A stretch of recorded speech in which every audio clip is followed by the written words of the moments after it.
સમાજને બદનામ કરવાનું કે સમાજને બગાડવાનું જે લોકો કાર્ય કરતા હોય તો એવા લોકોથી દૂર રહો, એવા લોકોને બ્લોક કરો, એવા લોકોને રિપોર્ટ કરો. અને રહ્યું છે આપણે ઓલવેઝ લોકો પર બ્લેમ નાખીએ, લોકોની નિંદા કરીએ, આ કામ આનું છે, પેલું કામ પેલું, એવું નથી. આવી રીતના પ્રેમ આપતા રહેજો. શું ખજૂરભાઈ ભવિષ્યમાં રાજનીતિમાં રસ લેવાના કે કોઈ 2022માં ક્યારનો હું રાજકારણમાં ઓફર આવી પહોંચી હતી સર? હા, ઓફરો ઘણી બધી આવી છે. ત્યારે જ દીવ હતો ત્યારે કે ખજૂરભાઈને બધા ભગવાન કહે છે, તો આ સવાલ કરજો, આપ શું કહેશો લોકોને? હા, હું પોતે એવું માનું છું કે ખજૂરભાઈ બધાના ઘર બનાવે છે, પણ ખરેખર ખજૂરભાઈ ઘરે પૂગે છે કે નહીં?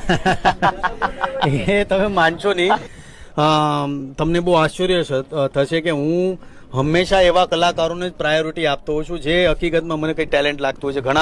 ઘણા લોકો મને કહે કે ભાઈ મારે કોમેડી વિડીયોઝમાં આવવું છે, મારે કામ કરવું છે ને. ગુજરાતની અંદર ટેલેન્ટેડ છોકરાઓની કમી જ નથી. નમસ્કાર દોસ્તો, ગરીબોના દિલોની ધડકન એટલે કે ખજૂરભાઈ મતલબ કે નીતિનભાઈ જાની આજે આપની સાથે છે.